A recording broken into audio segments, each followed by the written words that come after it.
नमस्कार दोस्तों, क्या आपके मोगरा के पौधे पे कलियां और फूल नहीं आते हैं, या कलियां आती हैं तो खिल नहीं पाती हैं, गिर जाती हैं, या आपका मोगरा का पौधा ग्रोथ नहीं कर रहा, पत्तियां सिकुड़ रही हैं, पत्तियां पीली पड़ जाती हैं, पत्तियां लाइट कलर की हो गई हैं, या आपके मोगरा के पौधे पर एक बार फूल आ चुके हैं, दोबारा फूल वह नहीं आ रहे हैं और आप फूल पाना चाहते हैं, या आपका मोगरा का पौधा मरने के कगार पे पहुंच गया है, उसमें मतलब कोई गुंजाइश नहीं रह गया, बस ब्रांच में हरापन बच गया है, तो इस खाद का प्रयोग करके देखिए A to Z समस्याएं ठीक हो जाएंगी। अगर पौधा मरने के कगार पे पहुंच गया होगा, पौधे की ब्रांच में जान होगी, तो पौधा पुनः जीवित हो जाएगा, हरा भरा हो जाएगा और बहुत कम समय में फूलों से भरने लगेगा। तो चलिए, इस खाद का प्रयोग करने से पहले हम इस पौधे को और क्या चीज़ें पसंद हैं खाद के अलावा, वो हम आपको बता दें, उसके बाद हम खाद देना बताएंगे। तो सबसे पहले बता दें दोस्तों कि पौधे को कम से कम 8 से 9 घंटे की धूप दिखाइएगा। अगर आप ठंडी वाले इलाके में हैं तो, नहीं तो आप गर्म इलाके में हैं तो पौधे को कम से कम 5 से 6 घंटे की धूप ज़रूर दिखाइएगा, क्योंकि यह धूप वाला पौधा है और धूप पाता है तभी इस पर ढेरों कलियां और ढेरों फूल आते हैं और पौधा ग्रोथ करता रहता है और इस पर ढेरों ब्रांच भी निकलते रहते हैं। लेकिन सेमी शेड में रख देंगे तो उल्टा हो जाएगा। सेमी शेड में रखने का मतलब होता है कि आप ऐसी जगह शिफ्ट करेंगे जहाँ आधे घंटे या घंटे की सनलाइट आती हो, तो वहाँ रख देंगे तो पत्तियाँ ढेर देखने को मिलेंगी लेकिन फूल नहीं देखने को मिलेगा। दूसरा काम यह करना है कि महीने में एक बार मिट्टी की खुदाई करना है।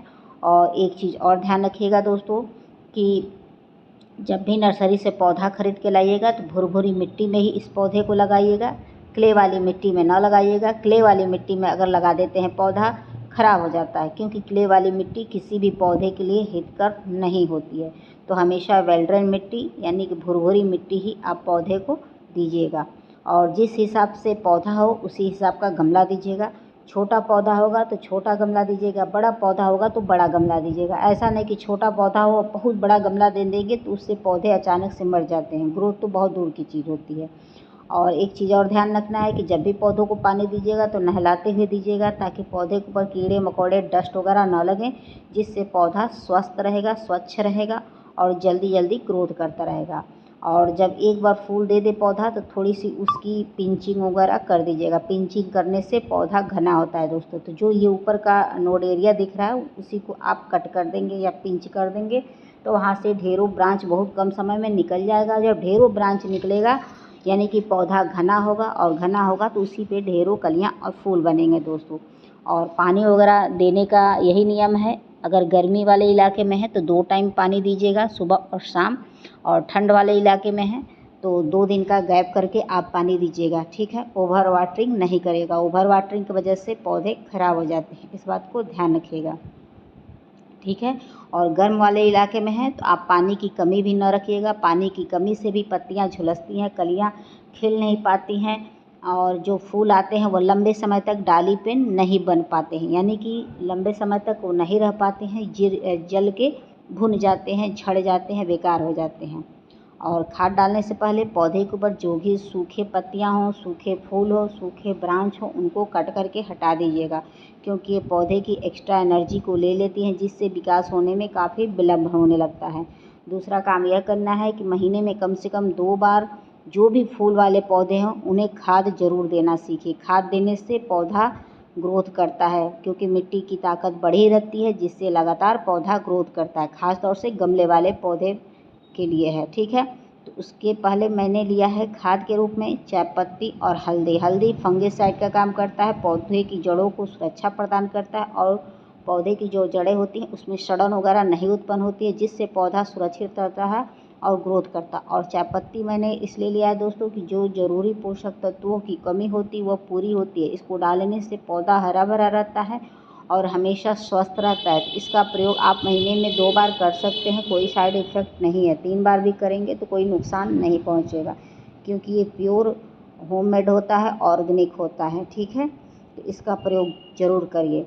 बता दें दोस्तों कि हल्दी अगर डाल देते हैं तो चींटियाँ वगैरह भी दूर भगती हैं, और कीड़े मकोड़े फंगस भी भग जाते हैं, ठीक हो जाते हैं, फंगस वगैरह नहीं लगता है, सड़न नहीं पकड़ती है। और मिट्टी भी स्वस्थ होती है, मिट्टी उपजाऊ होती है। हल्दी डालने के ढेरों फ़ायदे हैं, तो मैं यही कहूँगी कि आप हल्दी का प्रयोग ज़रूर करिए। ठीक है। उसके बाद मैंने ये गोबर की खाद लिया है दोस्तों। तो गोबर की खाद समझिए कि मल्टीविटामिन्स का एक स्रोत होता है।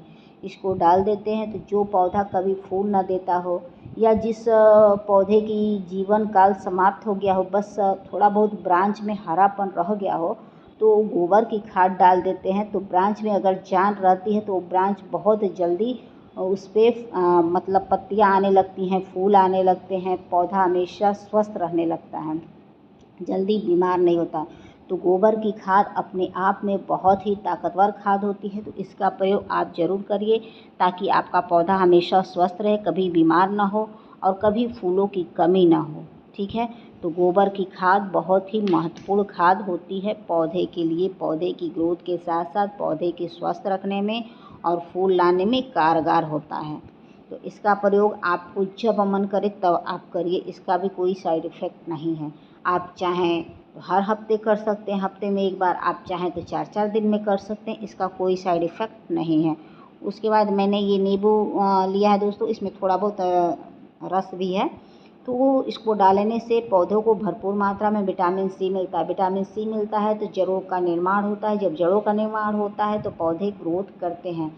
जिस पौधे की जड़ों का निर्माण बंद हो गया हो तो आप 1 चम्मच का चौथाई हिस्सा नींबू का रस लीजिए, पानी में मिला के और पौधों में अप्लाई कर दीजिए। देखिए आपको बहुत अच्छा रिजल्ट मिलेगा। खासतौर से उन पौधों में जो हाइब्रिड वैरायटी के हैं, जिनकी पत्तियां लाइट कलर की हो गई हैं, उसमें अगर इसका प्रयोग कर देते हैं तो पौधे की जो पत्तियां लाइट हैं वो प्योर डार्क हो जाएंगी। उसके बाद सब्जियों के छिलके हैं जैसे आलू और प्याज, ये पोटेशियम का एक अच्छा खासा स्रोत होता है। इसको डाल देते हैं तो पौधे की पत्तियों में चमक रहती है और पौधे पर बहुत ज़्यादा फूलों की प्राप्ति होती है।